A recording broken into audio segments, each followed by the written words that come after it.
1448 হিজরি শুরু হয়েছে আজকে 3 তারিখ। এই হিজরি সনের প্রথম জুমা আজকে।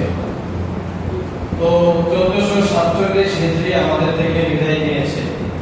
যেভাবে দিন যায় রাত আসে, এক পর্যায়ে সপ্তাহ শেষে মাস আসে, মাস পেরিয়ে আবার বছর শুরু হয়, এক বছর 12 মাস শেষ হলে 1 বছর। এরকম করতে করতে আমাদের জীবনের বাতিও একদিন নিভে যাবে। দেখা যাবে 1 বছর যেতেছে, তো আমার জীবনের একটা অংশ কমতেছে। এভাবে একদিন আমার আপনার হায়াত শেষ হয়ে যাবে। তো এই দিন রাতের আবর্তন বিবর্তন, দিন আসে রাত যায়, রাত আসে দিন যায়, সপ্তাহ শেষ হয়, মাস শেষ হয়, বছর শেষ হয়। এগুলোর মধ্যে বান্দাদের জন্য শিক্ষণীয় বিষয় আছে। বান্দারা এগুলো থেকে শিক্ষা গ্রহণ করবে। এজন্য সাহাবায়ে কেরাম এই মূল্যবান সময়গুলোকে নষ্ট করতেন না, তাদের প্রতিটা মুহূর্তকে কাজে লাগাতেন। একটা দিন গেল তো তারা সন্ধ্যায় ফিকির করতেন যে আমার একটা দিন শেষ হয়ে গেছে। রাত গেছে তো সকালে আবার ফিকির করতেন একটা রাত্র শেষ হয়ে গেল। সপ্তাহ গেছে তো আবার ফিকির করতেন এক সপ্তাহ শেষ। এভাবে প্রতিটা মুহূর্তে নিজের হিসাব নিজে দিতেন। এজন্য বছর শুরু হলে সাহাবায়ে কেরাম একটা দোয়া করতেন। আমরা এই দোয়াটা একবার করি, সবাই বলেন আল্লাহুম্মা আদখিলহু আলাইনা বিল আমনি ওয়াল ঈমান ওয়াস সালামাতি ওয়াল ইসলাম ওয়া জিওয়ারিন মিনাশ শাইতান ورضوان من الرحمن। এই দোয়াটা নবীজি সাহাবায়ে কেরাম কতটা গুরুত্ব দিয়ে শিখতেন। মুআজামুস সাহাবা একটা কিতাব আছে, তৃতীয় খণ্ডের মধ্যে আছে। হযরত আব্দুল্লাহ ইবনে হিশাম রাদিয়াল্লাহু তাআলা আনহু বলেন, সাহাবায়ে কেরাম কোরআন শিক্ষা করার জন্য যেরকম মনোযোগ দিতেন, গুরুত্ব দিতেন, ঠিক এই দোয়াটা শেখার জন্য এরকম গুরুত্ব দিতেন। সুবহানাল্লাহ। মানে কোরআন যেরকম গুরুত্ব দিয়ে শিখতেন, তো তারা বছর শুরুতে যে দোয়াটা করতে হয়, এইমাত্র আমরা যে দোয়াটা পড়লাম, সাহাবায়ে কেরাম এত গুরুত্ব দিয়ে এই দোয়াটা শিখতেন। এই দোয়াটা নবীজি শিক্ষা দিয়েছেন সাহাবায়ে কেরামকে। দোয়ার মধ্যে কি আছে? দোয়াটার অর্থ হলো, আয় আল্লাহ, এই বছরটা আমাদের জন্য শুরু হয়েছে, নতুন বছর, তো এটাকে আমাদের জন্য নিরাপত্তার কারণ বানাইয়েন। আমরা যেন শান্তিতে নিরাপদে থাকতে পারি এই বছরে। শুরুতে এই দোয়া করে নিতেন। এবং আমরা যেন শয়তানের কুমন্ত্রণা থেকে বেঁচে থাকতে পারি, আমরা যেন রহমানের সন্তুষ্টি নিয়ে বেঁচে থাকতে পারি। সুবহানাল্লাহ। তাহলে শব্দ যদিও কম, কিন্তু প্রতিটা শব্দের মধ্যে কত অর্থ নিহিত আছে। বছর শুরুতে দোয়াটা করা মানে সারা বছর এইভাবে চলা, যে আমি যেন শয়তানের কুমন্ত্রণায় না পড়ি, আমি যেন রবের সন্তুষ্টি নিয়ে চলতে পারি। কিন্তু দুঃখজনক গল্প সত্য, আমাদের বছরটা শুরু হয়েছে শয়তানের কুমন্ত্রণার মাধ্যমে। এই বছরটা যে বিশ্বকাপ খেলা মনে করে শুরু হয়েছে, ফজরের সময় মসজিদে যেদিন মাস শুরু হয়েছে, মসজিদে আসবো তো দেখা গেছে যে ফজরের নামাজের সময় বিকট আওয়াজ, গুলিগুলো একটা চিল্লানোর আওয়াজ। কি হলো এত চিল্লাবে? ওদিকে তাকায় দেখি অনেক মানুষ দোকানের সামনে, ওইখানে একটা দোকান, ওইটার সামনে অনেক মানুষ। এই মহামারী তো এরা অন্য জায়গা থেকে ইন্ডিয়া থেকে আসছে, আর্জেন্টিনা ব্রাজিলের কেউ না, এখানেরই বা এই মসজিদেরই মুসলিম। এরা ফজরের নামাজের আগ থেকে খেলা দেখতেছে, বা ফজরের পর নামাজের সময় খেলা দেখতেছে, এবং মাঝে মধ্যে চিল্লা করতেছে। তো এই দিনগুলো এভাবে শুরু হয়েছে আমাদের। এজন্য তাওবা ইস্তিগফার করে রবের কাছে চাওয়া যে বছরটা যেন শয়তানের কুমন্ত্রণা থেকে আমাদেরকে আল্লাহ হেফাজত করেন। আমিন। এই বছর আদান প্রদান এবং রাত্র দিনের আসা যাওয়ার মধ্যে কি শিক্ষা আছে? সূরা আলে ইমরানের 190 নম্বর আয়াত যেটা তেলাওয়াত করেছি, এই আয়াতের মধ্যে রব্বুল আলামিন বান্দাদেরকে শিখিয়ে দিয়েছেন বান্দারা এখান থেকে কি শিক্ষা গ্রহণ করবে। আল্লাহ রব্বুল আলামিন বলেন, ইন্না ফি খালকিস সামাওয়াতি ওয়াল আরদ ওয়াখতিলাফিল লাইলি ওয়ান নাহার লাআয়াতিন লিউলিল আলবাব। রব্বুল আলামিন বলেন, নিশ্চয়ই আসমান জমিনের সৃষ্টি এবং রাত দিনের আবর্তন বিবর্তনের মধ্যে বান্দাদের জন্য, জ্ঞানীদের জন্য রয়েছে শিক্ষার বিষয়। যারা জ্ঞানী বুদ্ধিমান তারা এগুলো থেকে শিক্ষা গ্রহণ করবে। দিন শেষ হয়ে আবার রাত্র শুরু হয়েছে, এভাবে বছর অতিক্রম করতেছে। তো এগুলো দ্বারা আমার জীবনের হায়াত কেটে যাচ্ছে, আমার সময় কেটে যাচ্ছে। এখন থেকে আমাকে শুধরিয়ে নিতে হবে। কথার কথা মনে করলে 2-3 দিনও অনেক মানুষ মারা গিয়েছে। তো এখন আপনি আমি যেরকম আনন্দ উল্লাস বা রবের নাফরমানিতে লিপ্ত, যদি শিক্ষা গ্রহণ না করি, এখনো ফিরে না আসি, এই অবস্থায় যদি আমার আপনার মৃত্যু হয়ে গেল, তাহলে আমার আপনার হালাত কি হবে?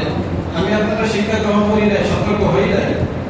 এজন্য কোরআন নবী বলেন, আল্লাযীনা ইয়াযকুরুনাল্লাহ, জ্ঞানী কারা, বুদ্ধিমান কারা?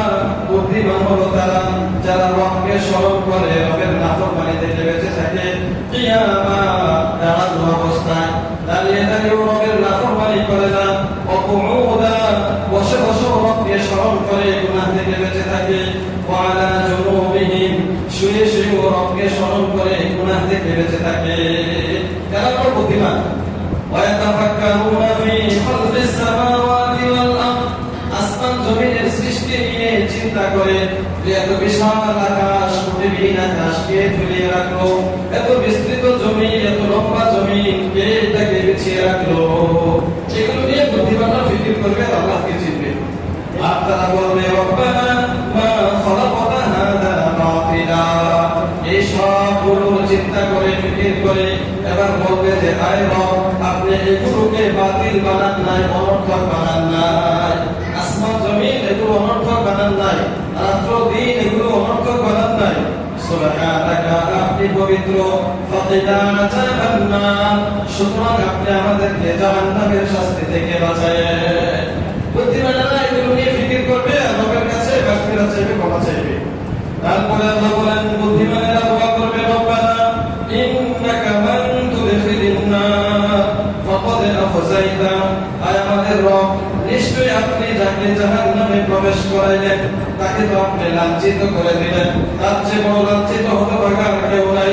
ওয়া মা লিযালিমিনা মিন আনসার, যারা জাহান্নামী হবে তারা জালেম, আর এই জালেমদের জন্য কোনো সাহায্যকারী খুঁজে পাওয়া যাবে না। তাদের জন্য কোনো সাহায্যকারী থাকবে না।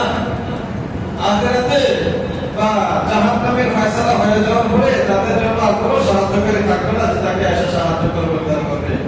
রব্বানা ইন্নামা সামি'না মুনাদিয়ান ইউনাদি লিল ঈমান। আয় রব, আমরা শুনেছি একজন আহ্বানকারী আহ্বান করেছে ঈমানের আহ্বান, অর্থাৎ নবীজি সাল্লাল্লাহু আলাইহি ওয়াসাল্লাম ঈমানের দাওয়াত দিয়ে গিয়েছেন। আন আমিনু, আমাদেরকে বলেছেন ঈমান আনার জন্য, বিরব্বিকুম, যে আমরা যেন আমাদের রবের প্রতি ঈমান আনি। ফাআমান্না, আয় রব, আমরা ঈমান আনলাম, আপনাকে বিশ্বাস করলাম। রব্বানা ফাগফির লানা যুনুবানা, হে রব, আপনি আমাদের গুনাহ মাফ করেন। ওয়াকাফির আন্না সাইয়্যাতিনা, আমাদের সমস্ত পাপ মোচন করে দেন। ওয়া তাওয়াফানা মা'আল আবরার, নেককারদের সাথে নেক কাজ করা অবস্থায় আমাদের মৃত্যু দান করিয়েন। এই ফিকিরগুলো বুদ্ধিমানরা করবে। তো এমন কাজে আমি যদি জড়িত হয়ে যাই যে কাজটা নেক কাজ না, আর এই অবস্থায় আমার মৃত্যু হয়ে গেল, আমি বোকা এবং আমি চিরকালের জন্য হতভাগা হয়ে গেলাম। এজন্য জ্ঞানী সম্প্রদায় যারা, বুদ্ধিমান যারা, তারা এগুলো নিয়ে ফিকির করবে। সূরা ইউনূসের 6 নম্বর আয়াতে আল্লাহ তাআলা এই কথাগুলো বলেছেন। আল্লাহ রাব্বুল আলামিন বলেন, ইন্না ফি খালকিস সামাওয়াত, ইন্না ফি ইখতিলাফিল লাইলি ওয়ান নাহার লাআয়াতিন লিউলিল আলবাব। ইন্না ফি ইখতিলাফিল লাইলি ওয়ান নাহার ওয়া মা খালাকাল্লাহু ফিস সামাওয়াতি ওয়াল আরদি লাআয়াতিন লিকওমিন ইয়াত্তাকুন। রব্বুল আলামিন বলেন, নিশ্চয়ই রাত্র দিনের আবর্তন বিবর্তন, দিন আসে রাত যায়, রাত আসে দিন যায়, এভাবে যে মানুষের সময়গুলো কেটে যাচ্ছে, এগুলোর মধ্যে শিক্ষার বিষয় আছে ওই সমস্ত লোকদের জন্য যারা রবকে ভয় করে, যারা মুত্তাকি। মুত্তাকিদের জন্য এগুলোর মধ্যে শিক্ষা আছে, তারা এগুলো থেকে শিক্ষা গ্রহণ করবে। সূরা ফুরকানের 62 নম্বর আয়াতে রব্বুল আলামিন বলেছেন, ওয়া হুয়াল্লাযী জাআলাল লাইলা ওয়ান নাহার খিলফাতান লিমান আরাদা আন ইয়াযাক্কারা আও আরাদা শুকুরা। আল্লাহ বলেন সেই সত্তা যিনি দিন এবং রাত্রকে পালা বদল করে বানিয়েছেন, পালাক্রমে দিন আসবে রাত্র যাবে, রাত্র আসবে দিন যাবে, এগুলো বানিয়েছেন বান্দারা যেন শিক্ষা গ্রহণ করে এবং বান্দা যেন নসিহত গ্রহণ করার ইচ্ছা করে, ওয়া আরাদা আইয়াযাক্কারা আও আরাদা শুকুরা, এবং বান্দা যেন এগুলো দ্বারা কৃতজ্ঞতা আদায় করে, শুকরিয়া আদায় করে। প্রতিটা মুহূর্তে বান্দা শুকরিয়া আদায় করবে আর এগুলো থেকে শিক্ষা গ্রহণ করবে। কিন্তু দুঃখের বিষয় হলো আমরা শিক্ষা গ্রহণ করছি না। এজন্য মুসলিম শরীফের হাদিসে এসেছে, নবী সাল্লাল্লাহু আলাইহি ওয়াসাল্লাম বলেন, কুল্লুন নাসি ইয়াবুদু ফাবাদিউ নাফসাহু ফামুতিউহা আও মুবিকুহা। নবী সাল্লাল্লাহু আলাইহি ওয়াসাল্লাম বলেন, রাত্র দিন তো সবাই অতিবাহিত করে, চোরে রাত্র কাটায়, বুজুর্গ ব্যক্তি নামাজের মতো রাত্র কাটায়, ইমানদার রাত্র অতিক্রম করে, কাফিররাও রাত্র অতিক্রম করে, নাফরমানেরাও দিন রাত কাটাইতেছে, আল্লাহর প্রিয় বান্দারাও দিন রাত কাটাইতেছে, কিন্তু শিক্ষা তো সবাই গ্রহণ করে না। এজন্য নবী বলেন, কুল্লুন নাসি ইয়াবুদু, প্রতিটা মানুষ সকাল করে, সকালে উপনীত হয়, সকালবেলা ফাবাকিউ নাফসাহু, নিজেকে বিক্রি করে দেয়। কেউ নিজেকে শয়তানের কাছে বিক্রি করে, আবার কেউ নিজেকে রবের কাছে বিক্রি করে দেয়। কেউ নিজেকে রবের কাছে বিক্রি করে জাহান্নাম থেকে মুক্তি পেয়ে যায়, আবার কেউ নিজেকে শয়তানের কাছে বিক্রি করে দিয়ে হতভাগা হয়ে যায়, ধ্বংস হয়ে যায়। তো শিক্ষা সবাই গ্রহণ করে না। সকাল সবাই করে, কিন্তু শিক্ষা সবাই গ্রহণ করে না। সকালবেলা ঘুম থেকে উঠে কেউ নাফরমানিতে লিপ্ত হয়ে যায়, আবার কেউ ঘুম থেকে উঠে রবের জন্য নামাজে দাঁড়িয়ে যায়। সুবহানাল্লাহ। দুই শ্রেণীর লোকের মাঝে কত পার্থক্য, এটা আমরা স্বাভাবিকভাবে বুঝবো না, তখনই বুঝে আসবো যখন রবের ফয়সালা হবে একজনের জন্য জান্নাতের আর একজনের জন্য জাহান্নামের। তখন চূড়ান্ত ফয়সালা সামনে আসার পর আমাদের বুঝে আসবে যে কে সফল হলো আর কে ব্যর্থ হলো। কারণ আল্লাহ বলেন, ফামান যুহজিনা আনিন নার ওয়া উদখিলাল জান্নাহ ফাকাদ ফাজ। যাকে জাহান্নাম থেকে বাঁচিয়ে জান্নাতে দিয়ে দেওয়া হলো সেই সফল হলো। সারা জীবন কি করছে না করছে এগুলো আর তখন সফলতার মাপকাঠির মধ্যে পড়বে না। তার অনেক কিছু ছিল, অনেক বাড়ি গাড়ি ছিল, রাজপ্রাসাদ ছিল, অনেক ক্ষমতা ছিল, দাপট ছিল, তার কথায় মানুষ করতে বসত, কিন্তু দেখা গেছে তার জন্য জাহান্নামের ফয়সালা হলো। তো তার সারা জীবনের সফলতা মানুষ যেটাকে সফলতা হিসাবে ভাবতো, মনে করতো, এটা মূলত সফলতা না, এটা হলো তার ব্যর্থতা। আর যে সারা জীবন কষ্টে দিন কাটিয়েছে, পুরোটা জিন্দেগি দুঃখের পর দুঃখ, কষ্টের পর কষ্ট, একের পর এক বিপদ তার উপর দিয়ে গেছে, কিন্তু সে রবকে ভুলে নাই, রবের ইবাদত ছাড়ে নাই, রবকে রাজি খুশি করে আল্লাহ তাআলা তাকে সাড়া দিয়ে তিনি আখিরাতে যেতে পারছেন। তো এই লোকটা সফল। সারা জীবনের ব্যর্থতা তার সে তখন আর এগুলো চুটি পড়বে না, বরং তার জন্য যখন জান্নাতের ফয়সালা হয়ে যাবে তখন এটাই হবে চূড়ান্ত ফয়সালা। এজন্য প্রতিটা মুহূর্ত কাজে লাগানো চাই। বিশেষ করে বর্তমানে মুহররম মাস শুরু হয়েছে, এই মাসের অনেক গুরুত্ব আছে। এই মাসটা আল্লাহ তাআলার কাছে অনেক পছন্দনীয় মাস। অনেকবার আমরা এখানে আলোচনা করেছি যে আল্লাহ তাআলা রমজান মাসের পরে আরো 4টা মাসকে সম্মানিত ঘোষণা করেছেন। এই 4টা মাস হলো জিলকদ, জিলহজ, মুহররম, রজব। তো এই মুহররম মাস চলতেছে এখন, যেটা সম্মানিত মাস।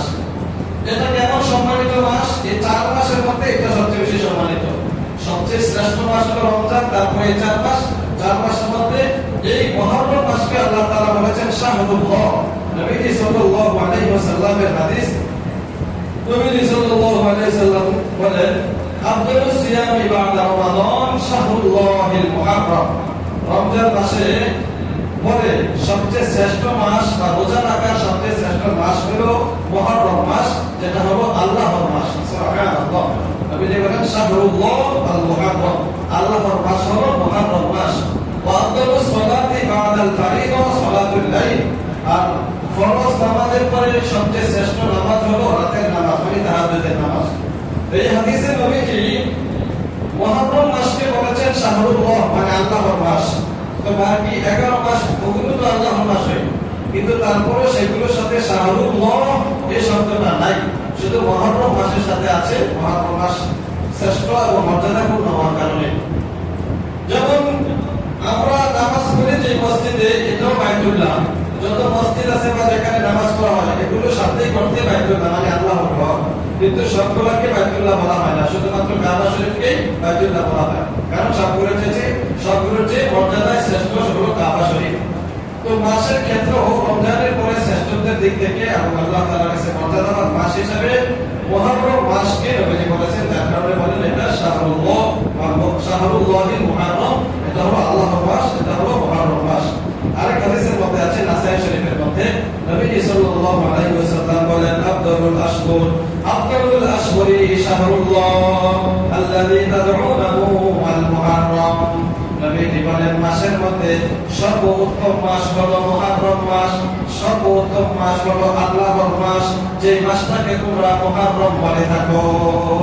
মানে যে মাসটাকে আমরা মুহররম বলি, নবীজি বলেন এটার নাম হলো, আরেকটা নাম হলো শাহরুল্লাহ। শাহরুল্লাহ মানে আল্লাহর মাস। এজন্য এই মাসের গুরুত্ব আল্লাহ তাআলার দরবারে অনেক বেশি। সবচেয়ে বেশি গুরুত্ব দেওয়া হবে কখন? যখন এই মাসে আমরা গুনাহ না করব।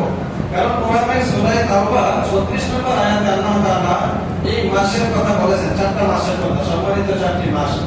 এরপরে আল্লাহ তাআলা বান্দাদেরকে সতর্ক করে দিলেন যে এই মাসগুলা সম্মান কিভাবে বজায় রাখবে। আল্লাহ বলেন, ফালা তাযলিমু ফীহিন্না আনফুসাকুম। এই মাসগুলোর সম্মান বজায় রাখা হলো এই মাসগুলোর মধ্যে কোনো ধরনের গুনাহে লিপ্ত হবে না, কোনো ধরনের জুলুম করবে না, কোনো বান্দার উপরে জুলুম করবে না, নিজের প্রতিও জুলুম করবে না। নফসের প্রতি জুলুম করা, গুনাহ করা, এটাও বড় একটা জুলুম। তো গুনাহ থেকে বেঁচে থাকা হলো এই মাসের সম্মান রক্ষা করা, গুনাহে লিপ্ত হওয়া এই মাসকে অসম্মানিত করা। এজন্য সবসময় গুনাহ থেকে বেঁচে থাকা জরুরি, বিশেষ করে সম্মানিত মাসগুলোকে বেশি প্রাধান্য দেওয়া চাই। তো এই মাসে আমরা কিছু আমল করতে পারি, হাদিস দ্বারা কিছু আমল প্রমাণিত আছে। প্রথমত হলো এই মাসে রোজা রাখা। যেমন একটু আগে যে হাদিসটা তেলাওয়াত করলাম, এই হাদিসের মধ্যে নবীজি এটা বলেছেন, আফদালুস সিয়াম বা'দা রমাদান শাহরুল্লাহিল মুহররম। অর্থাৎ রমজানের পরে রোজা রাখার জন্য উত্তম মাস হলো মুহররম মাস। সেই হিসাবে আজকে 3 তারিখ, তো আর যে কয়দিন আছে রোজা রেখে এই সবগুলা কাটানোর চেষ্টা করব ইনশাআল্লাহ। দ্বিতীয় আমল হলো এই মাসে বেশি বেশি করে তাওবা করা। এই মাসে বেশি বেশি করে তাওবা করা, সময় সময় তাওবা করা। কারণ নবীজি সাল্লাল্লাহু আলাইহি ওয়াসাল্লামের এক সাহাবী আয়েশা বলেন, ইয়া রাসূলুল্লাহ, হে আল্লাহর রাসূল, আপনি আমাকে রমজানের রোজা ছাড়া কোন মাসে রোজা রাখতে আদেশ করেন?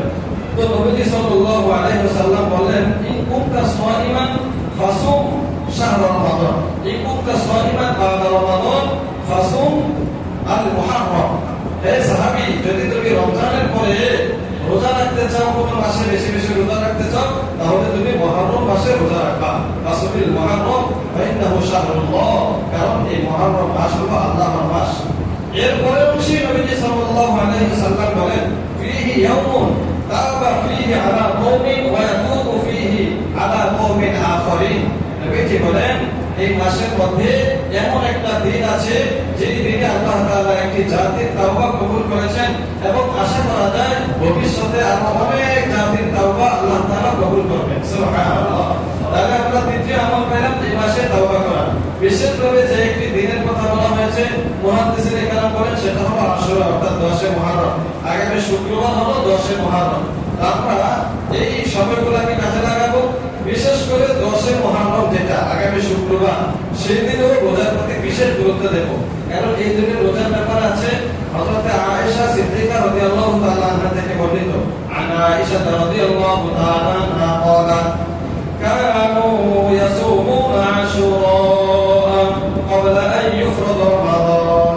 আয়েশা সিদ্দিকা রাদিয়াল্লাহু তাআলা আনহা বলেন, সাহাবায়ে কেরাম আগ থেকেই, অনেক আগ থেকে, শুরু থেকেই রমজানের রোজা যখন ফরজ করা হয় নাই, এর আগ থেকেই মুহররমের 10 তারিখের রোজা রাখতেন। গুরুত্ব দিয়ে মুহররমের 10 তারিখে রোজা রাখতেন এবং এই রোজাটা ফরজ ছিল। রমজান মাসের রোজা ফরজ করার আগে মুহররমের 10 তারিখের রোজা ফরজ ছিল। নবীজি সাল্লাল্লাহু আলাইহি ওয়াসাল্লাম যখন মক্কায় 13 বছর থাকার পরে হিজরত করে মদিনায় গেলেন, সেখানে যে দেখলেন আবার ইহুদিরাও এই 10 তারিখে রোজা রাখে। তো জিজ্ঞাসা করলেন, মা হাদা ইয়াউম, মা হাদাল ইয়াউম আল্লাযী তাসুমুনাহু।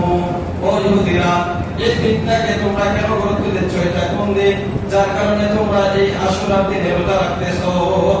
ইহুদিদেরকে নবীজি প্রশ্ন করলেন। ফাকালু হাদা ইয়াউমুন আযীমুন। ইহুদিরা জবাব দিল, এই দিনটা বড় একটা দিন, সম্মানিত দিন। আনজাল্লাহু ফীহি মূসা, এই দিনের মধ্যে আল্লাহ তাআলা আমাদের নবী মূসাকে মুক্তি দান করেছেন, ওয়াকামাহু এবং মূসা আলাইহিস সালামের সম্প্রদায়কে তার অনুসারীদেরকে মুক্ত করে দিয়েছেন, ফিরআউনের কবল থেকে তাদেরকে মুক্তি দান করেছেন। ওয়া গররাকা ফিরআউন ওয়া কওমাহু, এবং এই দিনে আল্লাহ তাআলা ফিরআউন এবং তার যত জেলা চামুন্ডা ছিল, সাথী সঙ্গী ছিল, সবাইকে আল্লাহ তাআলা ডুবিয়ে মেরেছেন। তো এই দিনের শুকরিয়া দান আমাদের নবী মূসা উনি রোজা রাখতেন, ফানাহনু নাসুমুহু, এজন্য আমরাও শুকরিয়া হিসাবে আশুরার দিনে রোজা রাখি। এবার নবীজি সাল্লাল্লাহু আলাইহি ওয়াসাল্লাম বলেন, ফানাহনু আহাব্বু ওয়া আওলা মিনকুম বিমূসা, তোমরা মূসার অনুসরণে রোজা রাখো 10 মুহররমে, তো মূসার সাথে তো তোমাদের চাইতে আমার সম্পর্ক আরো বেশি, এজন্য আমরাও 10 মুহররম রোজা রাখি। সুবহানাল্লাহ। তাহলে এই দিনটাকে ইহুদিরাও গুরুত্ব দিতেন এবং নবীজি সাল্লাল্লাহু আলাইহি ওয়াসাল্লামও গুরুত্ব দিতেন। এই আশুরা রোজার ফজিলতের ব্যাপারে নবীজি সাল্লাল্লাহু আলাইহি ওয়াসাল্লাম বলেন, সিয়ামু ইয়াউমি আশুরা আহতাসিবু আলাল্লাহ আন ইউকাফিরা সানাতা আল্লাতী ক্বাবলা, আশুরা দিনের রোজার ব্যাপারে আমি আল্লাহ তাআলার কাছে আশাবাদী যে আল্লাহ তাআলা এই রোজার বিনিময়ে পূর্বের 1 বছরের সগীরা গুনাহ মাফ করে দিবেন। সুবহানাল্লাহ। পূর্বের একটা বছর যে ধরনের সগীরা গুনাহ হয়েছে আল্লাহ তাআলা এই গুনাহগুলো মাফ করে দিবেন, আমি আশা রাখি। নবীজি সাল্লাল্লাহু আলাইহি ওয়াসাল্লাম বলেছেন। আব্দুল্লাহ ইবনে আব্বাস রাদিয়াল্লাহু তাআলা আনহু বলেন, নবীজি সাল্লাল্লাহু আলাইহি ওয়াসাল্লাম আশুরা রোজাকে কত বেশি গুরুত্ব দিতেন। তিনি বলেন, মা রাআইতুন নাবিয়্যা সাল্লাল্লাহু আলাইহি ওয়াসাল্লাম ইয়াতাহাররা সিয়ামা ইয়াউমিন ফাদলাহু আলা গায়রিহি ইল্লা হাযাল ইয়াউম। তিনি বলেন, আমি নবীজিকে আশুরার দিনের রোজার মতো অন্য কোন রোজা রাখতে এত গুরুত্ব দিতে আর দেখি নাই রমজান মাসের রোজা ছাড়া। রমজানের রোজা ছাড়া বেশি গুরুত্ব আশুরার রোজাকে দিতেন। অর্থাৎ রমজান মাসের রোজা যেমন গুরুত্ব দিতেন, এরপর সবচেয়ে বেশি গুরুত্ব দিতেন আশুরার রোজাটাকে। নবীজির একজন স্ত্রী ছিলেন হযরত হাফসা রাদিয়াল্লাহু তাআলা আনহা। হযরত ওমর ফারুক রাদিয়াল্লাহু তাআলা আনহুর মেয়ে, নবীজির স্ত্রী, আমাদের আম্মা জান হযরত হাফসা রাদিয়াল্লাহু তাআলা আনহা। ইনি হাদিস রওয়ায়াত করেছেন। তিনি বলেন, আরবাউন লাম ইয়াকুন ইয়াদাউন্না নবী সাল্লাল্লাহু আলাইহি ওয়াসাল্লাম, 4টা আমল এমন আছে যে আমলগুলো নবীজি কখনো ছাড়তেন না। এই 4 আমলের মধ্যে 1 নাম্বার আমল হলো সিয়ামা ইয়াউমি আশুরা, আশুরা দিনের রোজা, মুহররমের 10 তারিখের রোজা নবীজি সাল্লাল্লাহু আলাইহি ওয়াসাল্লাম কখনো ছাড়তেন না। তো বুঝতে চাইলেন এই আমলটা নবীজির কাছে খুব প্রিয় আমল ছিল, এই আমলটা নবীজি কখনো ছাড়তেন না। আর হলো সালাসাতা ইয়ামি মিন কুল্লি শাহর, প্রত্যেক দিনের 3টি রোজা, এই 3টা রোজাও নবীজি সাল্লাল্লাহু আলাইহি ওয়াসাল্লাম কখনো ছাড়তেন না। প্রত্যেক মাসে 3টা রোজা রাখতেন, প্রতি মাসে 13, 14, 15, এই আরবি মাসে 13, 14, 15 3 দিন রোজা রাখতেন নিয়মিত, আশুরা রোজা রাখতেন নিয়মিত। আর হলো ওয়াল আশর বিল হিজ্জা, জিলহজের প্রথম 10 দিনের মধ্যে 9 দিনের রোজা। এটা আমরা গত মাসে বলেছি, জিলহজের যে প্রথম 10 দিন আছে এর মধ্যে প্রথম 9 দিন নবীজি ধারাবাহিক রোজা রাখতেন, আশুরা রোজা নিয়মিত রাখতেন, তারপরে প্রতি মাসে 3টা রোজা রাখতেন। আরেকটা আমল হলো ওয়াকাতাই ক্বাবলা সালাতিল গদা, ফজরের নামাজের আগে যে 2 রাকাত সুন্নাত, এই সুন্নাতও নবীজি কখনো ছাড়তেন না। তাহলে 4টা আমল গুরুত্ব বিধানের বিবেচনায় 4টা আমলকে, 4টা আমলের মধ্যে যে 4 নাম্বারটা আছে ফজরের আগে 2 রাকাত সুন্নাত, এটার গুরুত্ব সবচেয়ে বেশি। এটা ছাড়া যাবে না। ফজরের আগে 2 রাকাত সুন্নাত, সুন্নাতে মুআক্কাদা, এগুলো পড়া জরুরি। আর এছাড়া বাকি যে 3টার কথা বললাম, আশুরার দিনের রোজা, তারপরে জিলহজের প্রথম 9 দিনের রোজা, প্রতি মাসে 3 দিনের রোজা, এগুলো কেউ চাইলে ছাড়তে পারে, কিন্তু ফজরের আগে 2 রাকাত সুন্নাত এটা ছাড়া যাবে না। এই রোজাটাকে সাহাবায়ে কেরাম কতটা গুরুত্ব দিতেন। একজন মহিলা সাহাবী ছিলেন হযরত রুবাই বিনতে মুআফিজ রাদিয়াল্লাহু তাআলা আনহা। এই রুবাই রাদিয়াল্লাহু তাআলা আনহা উনি বলেন, আশুরা দিন আসলে নবীজি আনসারদের মাঝে একজন ঘোষণাকারী পাঠিয়ে দিতেন, মদিনাতে একজন ঘোষক পাঠিয়ে দিতেন। উনি যারা ঘোষণা দিতেন যে শোনো, আজকে সকালে যারা খাবার খেয়ে ফেলেছো তারা সারাদিন না খেয়ে থাকবা, আর যারা কোনো কিছু খাও নাই তারা সারাদিন রোজা পূর্ণ করবা, ইফতারের সময় গানা গাইবা। এই ঘোষণাটা নবীজি মদিনাবাসীর মধ্যে দিয়ে দিতেন। রুবাই বিনতে মুআফিজ রাদিয়াল্লাহু তাআলা আনহা মহিলা সাহাবী, উনি বলেন, নবীজির এই ঘোষণা শোনার পরে আমরা যারা খাবার খেয়ে ফেলেছিলাম তারা আর খাবার খাইতাম না, সারাদিন না খেয়ে থাকতাম এই দিনের সম্মানার্থে।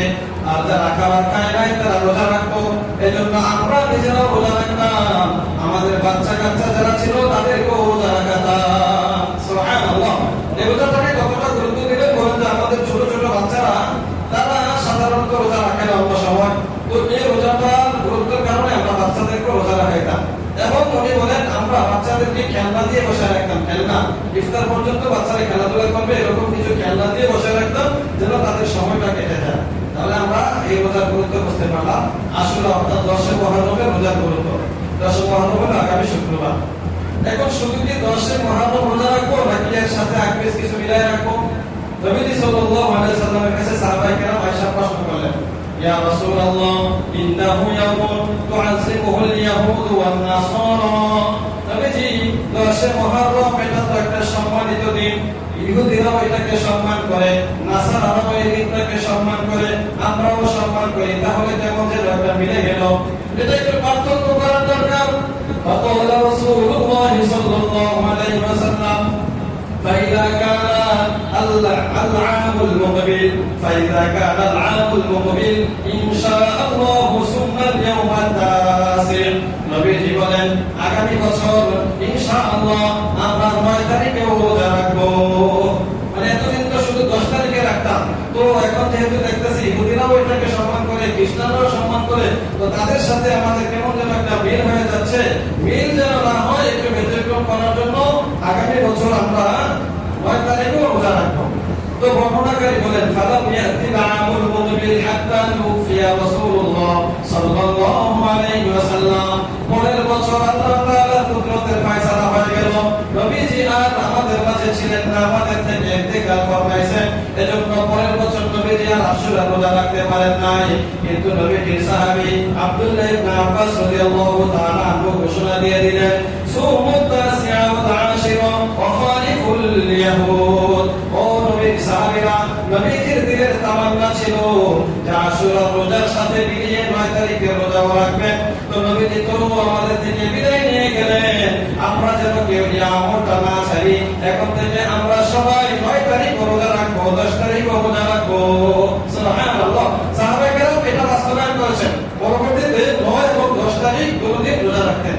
তাহলে আমরা আগামী বৃহস্পতি এবং শুক্রবার এই 2 দিন এই রোজাটা রাখার চেষ্টা করবো ইনশাআল্লাহ। পারবো তো ইনশাআল্লাহ? না রাখলে গুনাহগার হবে না। তবে নবীজি যেহেতু গুরুত্ব দিয়েছেন, সাহাবায়ে কেরাম গুরুত্ব দিয়েছেন, এজন্য আমরাও এই দিনগুলোকে গুরুত্ব দেওয়া চাই। এখানে শুক্র আরো একটা বিষয় লক্ষ্য করার আছে, সেটা হলো আমলটা ইহুদিদের সাথে মিলে যাচ্ছে, এজন্য নবীজি চাচ্ছেন তাদের খেলাফ করতে, বিরোধিতা করতে। কাজটা কিন্তু ভালো, কিন্তু ইহুদিদের সাথে মিল থাকার কারণে নবীজি একটু বিপরীত করতেছেন। তো আমলের ক্ষেত্রে যদি ইহুদিদের বিরোধিতা বা তাদের বিপরীতে চলার কথা, আমল ছাড়া যে কাজগুলো আছে গুনাহের কাজ, সেগুলোর ক্ষেত্রে ইহুদিদেরকে অনুসরণ করার যুক্তি কোথায়? ইহুদিদেরকে অন্যান্য কাজে যুক্তি অনুসরণ করার যৌক্তিকতা কোথায় আছে বলেন দেখি?